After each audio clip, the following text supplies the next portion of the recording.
जो तुम सवाल पूछे, बहुत बहुत करेक्ट। ये मैं बहुत से लोगों में देख रहा हूँ कि जब भी औरत को बच्चे नहीं हो रहे तो हर सास अपनी बहू को ही कोसती है कि जिम्मेदार जमाती है कि औरत में ही प्रॉब्लम है। कि बच्चे नहीं होने के रीज़न क्या है, फर्स्ट मैं बताता हूँ आपको।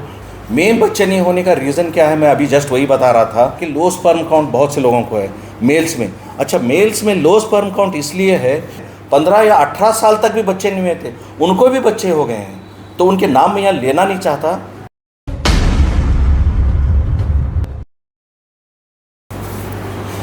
हेलो, मैं डॉक्टर मागी हूँ। मैं बीजापुर में प्रैक्टिस कर रहा हूँ बहुत सालों से। इससे पहले मेरे वालिद भी प्रैक्टिस कर रहे थे 50-60 साल से।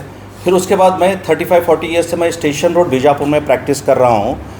एज ए डायबिटोलॉजिस्ट मैं प्रैक्टिस कर रहा हूँ। डायबिटीज़ मैं MBBS अल-अमीन से किया, डायबिटीज़ दिल्ली से किया। मैं डायबिटोलॉजिस्ट हूँ और उसके साथ साथ मैं सेक्सोलॉजिस्ट भी हूँ। तो आज ये प्रेस मीट बुलाने का मकसद ये है कि मैं ख़ास करके इनफर्टिलिटी के बारे में भी डिस्कस करना चाह रहा हूँ, क्योंकि आजकल एक बहुत बड़ा बर्निंग इशू है जो आजकल इंडिया लेवल पे बहुत ज़्यादा है। ये इनफर्टिलिटी का कॉज बहुत से हैं और लो सेक्सुअल फंक्शन भी है बहुत से मेल और फीमेल में, वो भी डील कर रहा हूँ मैं। एंड बेसिकली मैं डायबिटोलॉजिस्ट भी हूँ। ये मेरे साथ मेरे बेटे हैं, ये डॉक्टर है, डॉक्टर अब्दुल अहद मागी, और इस साइड है जावेद हैं, ये मेरे रिलेटिव हैं, ये भी यहीं पर हैं मेरे साथ हैं।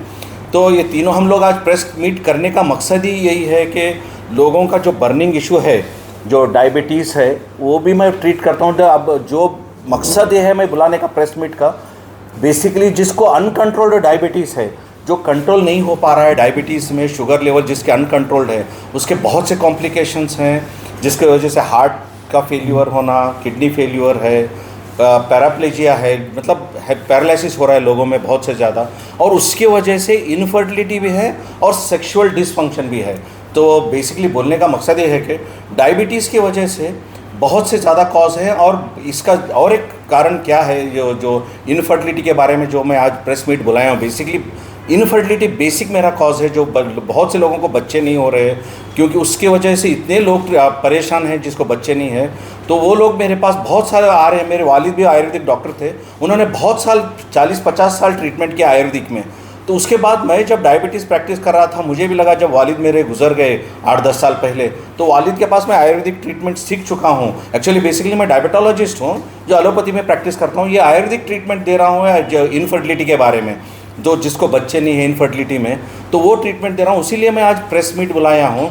जिसको भी बच्चे नहीं हैं इनफर्टिलिटी में, जो भी डॉक्टर के पास ट्रीटमेंट करा रहे हैं, उसको ट्रीटमेंट पूरा करो आप। जब डॉक्टर बोलते हैं कि आपको ये बच्चे नहीं हो रहे PCOS या PCOD से, तो जब आप लाखों से पैसा IVI जानने से पहले आप मेरे बीजापुर में, मेरा मोबाइल नंबर है 9448210446। मैं स्टेशन रोड पे प्रैक्टिस कर रहा हूँ बीजापुर में, तो आप मुझे कांटेक्ट कर सकते हैं IVF जाने से पहले। तो मैं जब है ना आपको बताऊंगा कि क्या क्या रीज़न है, क्यों बच्चे नहीं हुए, थोड़े इन्वेस्टिगेशन है, वो इन्वेस्टिगेशन करने के बाद आपको मैं बताऊंगा कि क्या रीज़न है, बच्चे क्यों नहीं हैं। क्यों बच्चे नहीं होने के रीज़न क्या है, फर्स्ट मैं बताता हूँ आपको।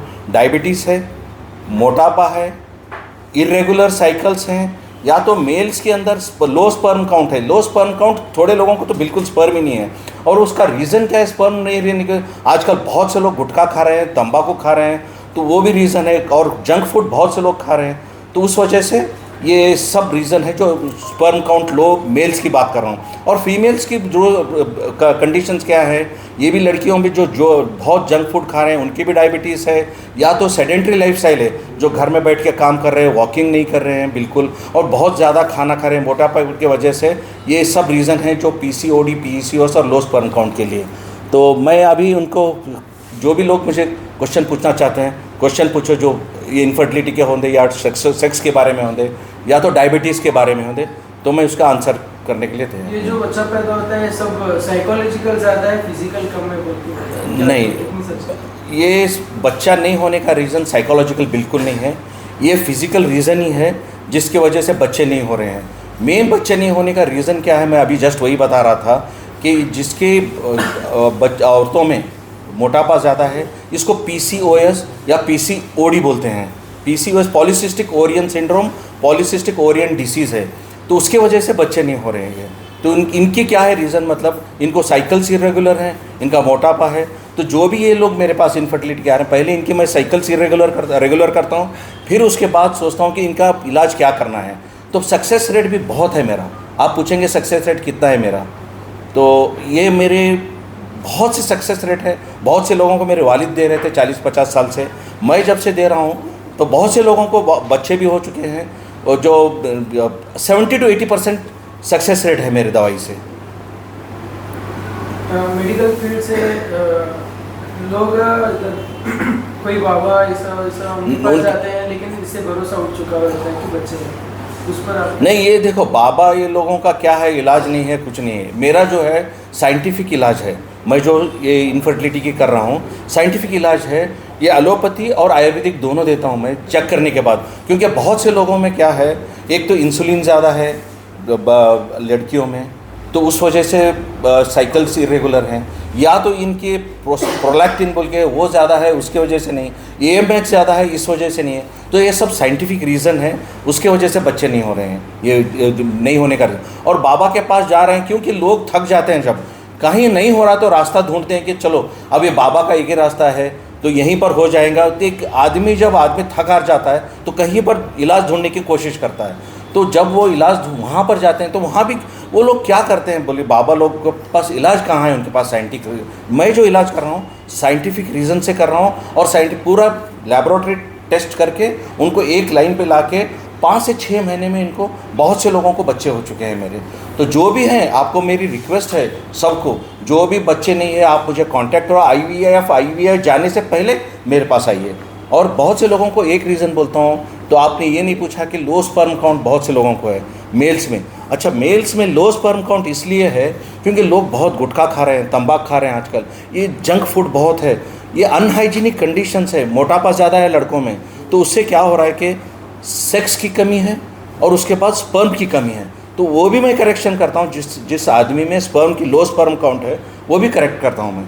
तो वो करने के लिए मुझे 4 से 5 महीने लगते हैं। स्पर्म काउंट करेक्शन करने के बाद ही ये फर्टिलिटी के चांसेस बहुत ज़्यादा हैं। सर एज वो है, एज वगैरह है क्या? हाँ, एज देखो, मैं करेक्ट पूछा आपने, एज के बारे में बहुत अच्छा सवाल पूछा। मेल्स में कोई एज नहीं है, मेल्स में स्पर्म है फॉरएवर। बहुत से लोगों में एज के हिसाब से स्पर्म कम होता है, मगर लेडीज़ में जब तक मेंस्ट्रुअल साइकिल है, पीरियड्स हैं, तो उस दौरान ओवरी से एग निकलता है, तो उसी दौरान प्रेगनेंसी होने के चांसेस ज़्यादा हैं। अगर पीरियड्स बंद हो गए तो उसके बाद बच्चे होने के चांसेस बिल्कुल नहीं है। तो जब यही बोलता हूँ मैं, हर एक आपने अच्छा सवाल पूछा ये कि ये पीरियड्स अगर हैं उसी दौरान आप आके इलाज करना है, उससे ही बच्चे होंगे, जहन में रख के चलिए, ठीक है। 10-12 साल हो गए उनको भी बच्चे जब हो गया इलाज है। हाँ, 10-12 साल क्या 14 साल 18 साल पीरियड, अगर 38-42 ईयर्स भी है जिसको 12 साल 15, मेरे पास जो रिपोर्ट्स हैं 15 या 18 साल तक भी बच्चे नहीं हुए थे, उनको भी बच्चे हो गए हैं। तो उनके नाम मैं यहाँ लेना नहीं चाहता क्योंकि उनकी परमिशन नहीं है, मैं नहीं लिया हूँ। वरना ऐसा गिनना लगा तो बहुत से लोग हैं जिसके 15-18 साल से बच्चे नहीं होते। एक तो जो सेकेंडरी आप जो बोल रहे हो सेकेंडरी इनफर्टिलिटी भी है। प्राइमरी इनफर्टिलिटी ये है जो शादी होने के बाद 3 साल 4 साल के बाद भी बच्चे नहीं हो रहे हैं, तो वो प्राइमरी इनफर्टिलिटी है। तो वो लोग भी बहुत से आ चुके हैं मेरे पास, प्राइमरी और सेकेंडरी इनफर्टिलिटी भी। उनके बहुत से रिजल्ट्स मेरे पास बहुत अच्छे हैं आजकल जो मैं ट्रीटमेंट कर रहा हूँ। तो एक मैं कंडीशन बोलता हूँ कि जो लाखों से खर्चा कर रहे हैं इलाज के IVF IUI के लिए, वो आप यहाँ मेरे पास चंद थाउजेंड्स ऑफ रुपीज़ में आपका इलाज हो जाता है इंशाल्लाह। मगर 70 to 80%, बाकी सब ऊपर वाला बैठा है, हर चीज़ को मेरा तो काम करना है, इलाज देना, ठीक है। सर आदमियों को, सर जी, आदमियों का अगर ज़ीरो स्पर्म नहीं, अगर देखो उसमें स्पर्म में भी ऑलिगोस्पर्मिया है, एजो नहीं बता, ऑलिगो टेराटोजोस्पर्मिया है। तो अगर ये कंडीशन में है तो 4 से 6 महीने में उनको स्पर्म करेक्शन हो जाता है, प्रोवाइडेड वो बोल रहा हूँ कि उनका मोटापा कम करना है वॉकिंग करके, जंक फूड और तंबाकू, जो गुटखा और तंबाकू खा रहे हैं वो लोग उसको बंद करना चाहिए। क्योंकि जैसे इलाज चलो, अब जैसे फॉर एग्जांपल मैं डायबिटोलॉजिस्ट भी हूँ, अब मैं इलाज कर रहा हूँ शुगर का इलाज करने के बाद बाहर जाके शक्कर खा रहे हैं, शुगर का जूस पी रहे हैं और मैं शुगर की गोली दे रहा हूँ, तो शुगर कभी कम नहीं होगा। तो परहेज़ के साथ साथ गोली भी लेना है। वैसे ही स्पर्म करेक्शन करने के लिए जब मैं स्पर्म की इलाज करता हूँ तो उनको जंक फूड बंद करना है और मैं जो डाइट बोलता हूँ, डाइट करेक्शन करना है, वेट रिडक्शन करना है, उसके बाद इंशाल्लाह उनका स्पर्म भी मेरे पास बहुत से लोगों का स्पर्म करेक्शन करके, एक 2-4 पेशेंट तो मेरे पास पेशेंट जो स्पर्म ब्लॉक था, 0 स्पर्म था, उनका भी करेक्शन हो गया है, क्योंकि उनका मैकेनिकल ब्लॉकेज था। जो टेस्टिस से पेनिस से जब स्पर्म निकलता है वो मैकेनिकल ब्लॉक था, मैकेनिकल ब्लॉक करेक्शन करने के बाद स्पर्म्स आ गए। तो सर, जो बच्चे देर से होते हैं या फिर बच्चे नहीं होते, तो जो लोग जो शादी जो देर से करते हैं, इसका भी क्या भी रीज़न हो सकता है? क्या बोले और एक बार? जो शादी जो है देर से करते हैं, हाँ। 30 साल की उम्र में, हाँ, हाँ। 30 साल की उम्र में, हाँ। क्या इसकी वजह से भी बच्चे नहीं कर रहे? बिल्कुल, क्योंकि जितनी लेट मैरिज है, लेट मैरिज में अक्सर लड़कियों में क्या हो रहा है, मोटापा ज़्यादा है, ये PCOS PCOD उन्हीं का रीज़न है। लेट मैरिजेस में क्या होता है, या तो यूट्रस में औरत के छोटे छोटे सिस्ट फॉर्म हो जाते हैं, तो उसके वजह से औरत की पीरियड्स रेगुलर नहीं रहती। हर औरत हर एक के सामने बोलती नहीं है, तो वो रीज़न जब डॉक्टर देखता है तो वो एज 30-35 ईयर्स में ख़ास करके ये जो यूट्रस में सिस्ट आते हैं, पॉलीसिस्टिक, जब महावरी इरेगुलर हो जाती है, तो उस दौरान बच्चे होने के चांसेस बहुत कम रहते हैं, मगर नहीं बोल के नहीं हो जाते हैं, मगर इट विल बी लेट, हो जाता है इलाज करने के बाद, नहीं होता ऐसा सवाल ही नहीं है, हो जाते। वो भी है मेरे पास 35 साल की औरतों को भी एक बार ऐसा हो गया था, जब मैं ट्रीटमेंट किया, आपको ये भी बोलता हूँ मैं, ट्रीटमेंट करने के बाद औरत वो लमानी के पेशेंट थे कहीं से, तांडा से, तो प्रेग्नेंस हो गई, वो एज बहुत ज़्यादा थी, तो होने के बाद क्या हो गया, जहीं हॉस्पिटल में चले जाने के बाद बोले कि नहीं आपको अंदर गांठी हो गई, तो फिर मेरे पास आ गए। मैं बोला आपका साइकिल मिस हो गया है पीरियड, प्रेगनेंसी टेस्ट कराओ आप, तो प्रेगनेंसी पॉजिटिव आ गई। वो लोग बोल रहे थे कि यूट्रस में गांठी है। फिर सोनोग्राफी करने के बाद, मेरे इलाज के बाद 2 या 3 महीने में शायद इलाज किया था, तो पॉजिटिव आ गया। तो लेट प्रेगनेंसी होने से लोगों को शक आता है कि ये प्रेगनेंसी इतनी उम्र में नहीं हो सकती, कुछ गांठ है बोल के, हालांकि वो गांठी प्रेगनेंसी की थी, तो वो हो भी गया उस टाइम। और बहुत सी महिला ऐसा देखने को मिलता है सर, जिनको जो है अमल ठहरता है, लेकिन जो है वो सक्सेसफुल नहीं होता है, फेलियर ज़्यादा होता है। हाँ, तो वो देखो फेल्यूर होने का रीज़न ये है, सक्सेस क्यों होता है, देखो एक रीज़न है इक्टोपिक प्रेगनेंसी है, जो ओवरी और जब स्पर्म मिलता है यूट्रस पे आके मिलने के बाद प्रेगनेंसी होती है। कभी कभी क्या हो जाता है, स्पर्म फैलोपियन ट्यूब में चले जाता है, जो वहाँ प्रेगनेंसी होने के बाद तो वो फेल्योर बहुत ज़्यादा हो जाते हैं, तो उस वजह से फेल्योर हो जाता है। तो इसीलिए क्या करते हैं हम लोग, जैसे ही प्रेगनेंसी होती है ब्लड टेस्ट करते हैं कि ब्लड ग्रुप क्या है इनका, प्रेगनेंसी यूट्रस में हो रही है कि कहाँ हो रही है। इसीलिए क्या करते हैं, जैसे ही प्रेग्नेंट हो जाता है फर्स्ट, तो उसके बाद बोलते हैं कि रेडियोलॉजिस्ट पास जाके आप एक सोनोग्राफी कराओ, तो सोनोग्राफी पता चल जाता है कि प्रेगनेंसी हो रही है या नहीं है, ये बच्चा हो रहा है, डेवलप हो रहा है कि नहीं हो रहा है। तो इसलिए करते हैं। आप जो बोल रहे हैं वो सवाल भी करेक्ट है आपका, कि फेलियर होने के रीज़न क्या है। तो इसीलिए आजकल टेक्नोलॉजी इतनी बढ़ गई है, तो जैसे ही मिस पीरियड हो जाता है, प्रेगनेंसी हो जाती है, तो उसके बाद हम लोग क्या करते हैं कि सोनोग्राफी करते हैं, पता चल जाता है कि प्रेगनेंसी कहाँ हो रही है। और आए दिन सर बुजुर्गों से लेकर नौजवानों में और बच्चों में जो शुगर की बीमारी, डायबिटीज़ की ज़्यादातर बढ़ रही है, इसकी क्या वजह है सर? ये देखो, डायबिटीज़ बच्चों में आ रहा है, ये हेरिडिटी है माँ बाप की, एकदम बच्चों, टाइप 1 डायबिटीज़ बोलते हैं। अगर टाइप 1 डायबिटीज़ है तो हेरिडिटी है, बच्चों में आ रही है। अगर टाइप 2 डायबिटीज़ है जो बड़ों में आ रही है, जैसे आप कह रहे हैं, टाइप 2 डायबिटीज़ आने के वास्ते रीज़न क्या है, सेडेंटरी लाइफस्टाइल। पहले जो हम लोग वॉकिंग नहीं है, बिल्कुल कंप्यूटराइज्ड वर्ल्ड है, जो आजकल बैठ के काम कर रहे हैं 12-12, 18 घंटे, तो उसके वजह से क्या हो रहा है कि बहुत से लोगों को बच्चे नहीं हो रहे हैं, और डायबिटीज़ भी हो रही है उसकी वजह से, सेडेंटरी लाइफस्टाइल है। उसके बाद मोटापन है, बहुत ज़्यादा मोटापन है, उसकी वजह से भी डायबिटीज़ आ रही है। और स्ट्रेस लेवल ज़्यादा है, ये जो भी है दिमाग का स्ट्रेस जिसको ज़्यादा है, स्ट्रेस हर चीज़ बंदे को ख़राब कर रहा है। स्ट्रेस जिसको ज़्यादा है उनको शुगर भी आ रही है, उनको मोटापन भी आ रहा है, उनको इनफर्टिलिटी भी आ रही है। ये जो आप पूछ रहे हैं ना, ये डायबिटीज़ क्यों ज़्यादा हो रही है, आजकल क्यों बढ़ रही है, क्योंकि पहले हमारे वालिद के ज़माने में क्यों नहीं थे। वो ज़माने में क्या था, ये वर्क फ्रॉम होम का कल्चर नहीं था। आज जब और वो लोग ऑफिस में जाके काम करते थे, आजकल क्या हो रहा है कि वर्क फ्रॉम होम का कल्चर आ गया, और वर्क फ्रॉम होम कल्चर आने के बाद लोग घर में औरतें खाना भी नहीं बना रहे हैं, वहाँ से ऑर्डर करके खाना मंगा रहे हैं घर में बैठे। तो ये रीज़न है कि शुगर बढ़ने का रीज़न है बेसिकली लाइफस्टाइल, फूड हैबिट्स और स्ट्रेस, ये 3 रीज़न है डायबिटीज़ होने के रीजंस। जो डायबिटीज़ के पेशेंट्स हैं उनके लिए परहेज क्या क्या है सर? सो शुगर कम करने के लिए first and foremost diabetes patients को मैं ये बोलता हूँ कि डॉक्टर आपको 3rd लाइन रखो। फर्स्ट लाइन आप वॉकिंग, फर्स्ट वॉकिंग, फिर डाइट, फिर डॉक्टर। पहला डॉक्टर नहीं आता, डॉक्टर डाइट और वॉकिंग नहीं है, पहले वॉकिंग डाइट, फिर डॉक्टर को आप तीसरे, जैसे मैं डायबिटोलॉजिस्ट भी हूँ, तो मेरे पास बताओ पहले आप जैसे ही आपका शुगर चेक कर रहे हैं आप अगर बॉर्डर लाइन में 180-200 आ गए तो डॉक्टर के पास मत जाओ। इसको आप ये करो कि वॉकिंग करो पहले, और डाइट में पूरा शुगर कंट्रोल कर दो। वॉकिंग और डाइट करके देखो आपका शुगर लेवल नॉर्मल आ जाता है। और जैसे ही खाना खाते हैं आप वॉकिंग एक आधा घंटा करो, शुगर लेवल डाउन हो जाता है। और वो वेट कम करने की कोशिश करो, तो उससे बहुत ज़्यादा फ़र्क पड़ जाता है। तो डॉक्टर को आप फर्स्ट लाइन पे मत रखो कभी भी, फर्स्ट वॉकिंग, डाइट। जो बच्चों की बहुत लोग जो है परेशान है पूरे देश में, पूरी दुनिया में, हाँ जो औलाद नहीं हो रही है, बिल्कुल। तो उसके लिए आपके पास क्या फॉर्मूला है? हाँ, तो वही तो बोलने आया हूँ आज का प्रेस कॉन्फ्रेंस।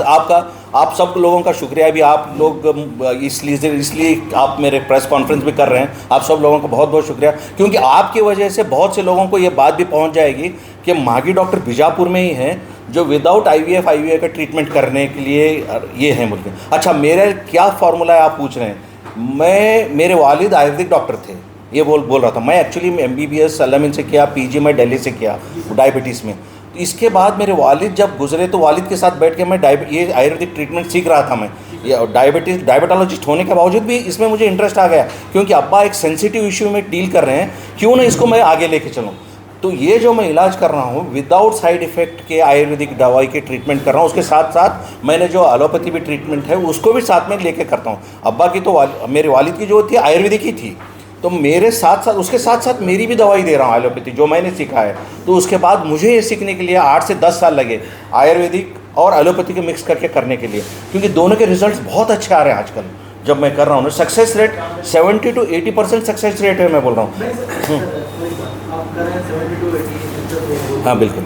आपने अभी तक कितने मतलब जो पेशेंट को देखा है, उनका रिजल्ट आया है? हाँ, अभी मैं नाम वही बोला, मैं बहुत से लोग हैं जिसके नाम मैं यहाँ नहीं ले सकता, तो वो नाम नहीं भी लेना चाहिए मुझे यहाँ पर। तो बहुत से लोग हैं ऐसे, और रिजल्ट्स आने के बाद ही आप लोगों को पता चला कि डॉक्टर मागी साहब ये इलाज करें, तो आप मुझे इंटरव्यू लेने के लिए बुलाए। तो आप इसीलिए बुलाए मुझे क्योंकि सक्सेस रेट देख के आप नहीं सर, मैं क्या बताता हूँ, आपके जो इलाज कर रहे हैं उसका खर्च क्या है? खर्च देखो, जो IVF लाखों से खर्च आ रहा है ये उतना नहीं आ रहा है। 10,000 भी आ सकता है, 15,000 भी आ सकता है, depend on the patients quality.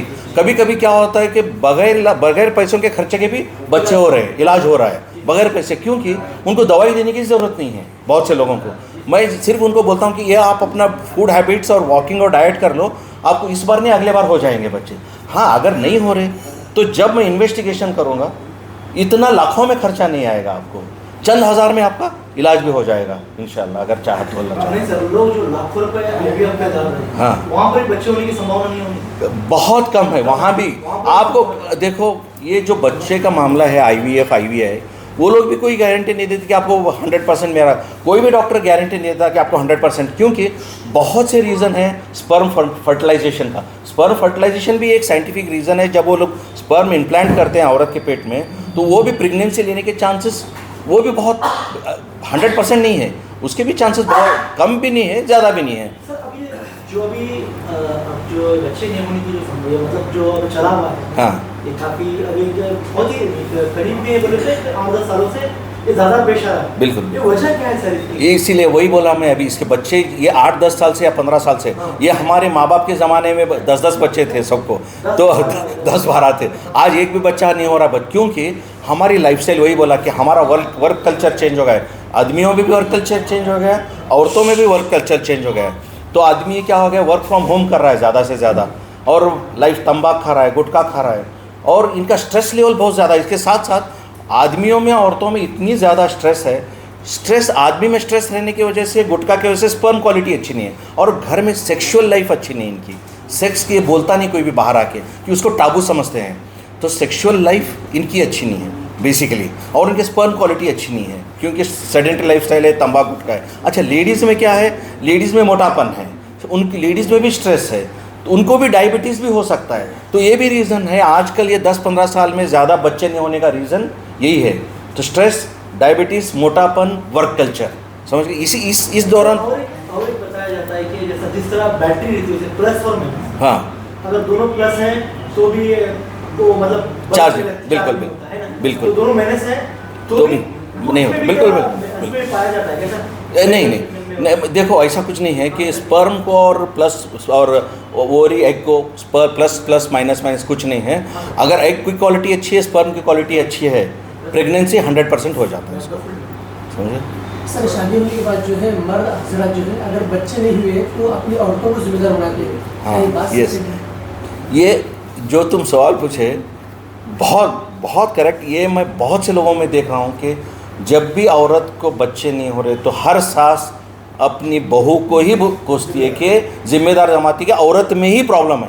ऐसा कुछ नहीं है, मैं बार बार इसकी वजह से घर भी बर्बाद हो रहे हैं। और जो आपने मुझे बुलाया यहाँ पर, बहुत अच्छा नेक काम कर रहे हैं, आपको इसका सवाब भी मिलता है, क्योंकि आपकी इसके न्यूज़ चैनल के माध्यम से अगर कोई पेशेंट भी आ रहा है, उनको बच्चे भी हो गए, डॉक्टर मागी से ज़्यादा आप लोगों को दुआ देंगे ये, क्योंकि आपके थ्रू किसी और को पता चल रहा है जिसको, अगर समझो 2 लोगों को भी पता चला, 2 लोगों को बच्चे हो गए इस न्यूज़ चैनल्स के थ्रू, तो भी उसका सवाब आप लोगों, क्योंकि घर बहुत से बिगड़ रहे हैं, बहुत से तलाक भी हो रहे हैं ना हक के, क्योंकि औरत सिर्फ औरत एक ही रीज़न नहीं है, जैसा प्लस प्लस माइनस माइनस बोले अभी साहब। तो ऐसा क्या हो रहा है, सिर्फ एक औरत में बच्चे नहीं होने का रीज़न नहीं है, मर्द में भी रीज़न है। तो जब भी बच्चे नहीं हो रहे तो दोनों के घर वाले बैठ के दोनों को ज़रूर चेक कराएं, ना कि एक दूसरे में बदनाम करके घर तोड़ने की काम ना करें।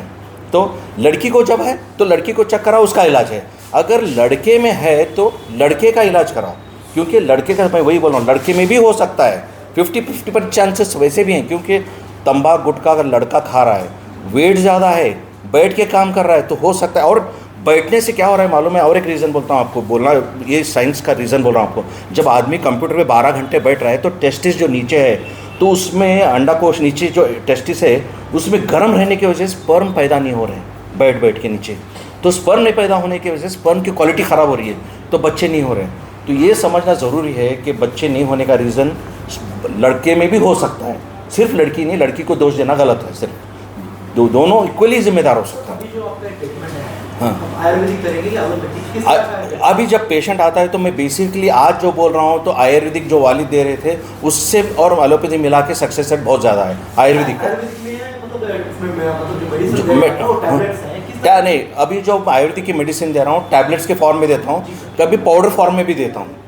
तो ये जो वो देखो मैं जब, हाँ ये भी करेक्ट सवाल पूछा, आप किस तरह लेना चाहिए। हाँ, तो अभी जब भी औरत आती है तो सब लोगों को दिमाग में है कि महावारी के टाइम में ही आना, ऐसा नहीं, महावारी से पहले आना चाहिए, 10-15 दिन पहले, क्योंकि मुझे इन्वेस्टिगेशन करना पड़ता है कि पीरियड्स में दवाई देता हूँ मैं उसको, पीरियड्स में, तो पीरियड्स के 15 दिन पहले आ गए तो 2-4 दिन में रिपोर्ट आ जाते हैं मुझे। तो पीरियड्स में मुझे क्या 3 दिन दवाई देता हूँ मैं, पीरियड्स के दौरान 3 दिन दवाई देता हूँ, फर्स्ट 3 डेज़। तो बहुत इंपॉर्टेंट दवाई है फर्स्ट डे। क्यों फर्स्ट डे देता हूँ, क्योंकि 10वें दिन से एग लिबरेट होने स्टार्ट हो जाता है औरत के पेट में। 10 दिन से 20 दिन के अंदर हम बोलते हैं दैट इज़ दी पीरियड जहाँ पर प्रेगनेंसी होने के चांसेस हैं। तो जब भी आते हैं ना तो पीरियड नहीं, पीरियड से पहले आना बहुत ज़रूरी है, क्योंकि मैं इन्वेस्टिगेशन करता हूँ और आदमी को भी चेक इसलिए करता हूँ कि हाँ, ये भी मैं आपको बोलता हूँ, आपने पूछा कि कब आना है और क्या दवाई तो आयुर्वेदिक दे रहा हूँ वालिद की, मैं साथ में एलोपैथी की थोड़ी एडप्ट कर रहा हूँ मेरे तरफ से। अब आने का आपने पूछा औरत कब आना है, औरत महावारी से पहले 10-15 दिन पहले। आदमी आने से पहले 3 दिन सेक्सुअल इंटरकोर्स नहीं रहना चाहिए, क्योंकि स्पर्म का मुझे करेक्ट डायग्नोस मिलता है कि स्पर्म की क्वालिटी क्या है, क्वांटिटी क्या है, वरना पूरा डायरेक्शन ही चेंज होता है। तो महावारी किस तरह से टेस्ट, मतलब ब्लड लेके टेस्ट किया? हाँ, तो औरत में ब्लड लेके टेस्ट करते हैं, औरत आदमी में ब्लड भी लेते हैं और आदमी का स्पर्म भी लेते हैं, तो क्वालिटी उसी में मालूम पड़ती है कि हाँ स्पर्म की क्वालिटी क्या है आदमी की और क्वांटिटी क्या है। क्वालिटी और क्वांटिटी बहुत इंपॉर्टेंट है। क्या साइड इफेक्ट हो रहा है किससे? ये जो मेडिसिन आप नहीं इसका, हाँ आपने ये side effect, zero side effect है। जो IVI में है, ये इससे तकलीफ बहुत है औरतों में, क्योंकि वो इन्वेजिव टेक्निक बोलते हैं जिसमें है ना मशीन्स काम करते हैं। यहाँ पर कुछ मशीन नहीं, कुछ नहीं, सिर्फ दवाई देता हूँ मैं और उनको बोल देता हूँ इस टाइम में दवाई लेना है, इस दिन में मियाँ बीवी मिल के रहना है। जी रिजल्ट देखो, औरतों में अक्सर मैं बोलता हूँ 3 महीने मैक्सिमम, और आदमी का स्पर्म है तो 6 महीने, 3 या तो 6 महीने में मैक्सिमम, उससे ज़्यादा दवाई मैं सालों तक देता नहीं हूँ। होना है तो अगर अल्लाह चाहे तो 3 या तो 4-5 महीने में हो जाता है। आपको संपर्क करना है तो किस तरह से लोग? हाँ, मुझे संपर्क करने के लिए मैं बीजापुर में स्टेशन रोड पे हूँ, डॉक्टर मागी बोल के मेरा बोर्ड भी है, कंसल्टेंट डायबिटोलॉजिस्ट हूँ। और सेक्सोलॉजिस्ट भी हूँ मैं, क्योंकि आजकल ये बर्निंग इशू है, डायबिटीज़, सेक्स की कमी और इनफर्टिलिटी। ये मैं इनफर्टिलिटी में वालिद की तरफ से, डायबिटोलॉजी और सेक्सोलॉजी एलोपैथिक में मैं हूँ, तो ये दोनों भी। और मुझे कांटेक्ट करने के लिए बीजापुर में मैं स्टेशन रोड पे हूँ, डॉक्टर मागी बोल के, और मेरा मोबाइल नंबर है 9448210446। उस पर मुझे डायरेक्ट कांटेक्ट कर सकते हैं, बिल्कुल कांटेक्ट। और मैं हर पेशेंट को भी कॉल रिसीव करता हूँ और गाइड भी करता हूँ मैं। ऐसा नहीं कि मुझे कंसल्टेशन देने के बाद गाइड करता, ऐसा नहीं है। मुझे कांटेक्ट करने के बाद पूछ के मैं उनको अपॉइंटमेंट दे के उनको बुला लेता हूँ मैं। सर आए दिन जो शुगर के मरीज हैं, जो शुगर उनकी बढ़ रही है, तो कई डॉक्टर जो है और उनको जो है टैबलेट्स देते हैं, तो कई डॉक्टर जो है उनके लिए इंसुलिन देते हैं। हाँ। तो इंसुलिन से कोई उनको इफेक्ट हो सकता है या इंसुलिन से भी मैं बोलता हूँ, टैबलेट और इंसुलिन, तो इंसुलिन से भी मैं बोलता हूँ आपको, इंसुलिन को साइड इफ़ेक्ट भी है और टैबलेट को भी साइड इफ़ेक्ट है। वो मरीज़ देख के हम लोग उसको ट्रीटमेंट करते हैं। और शुक्रिया।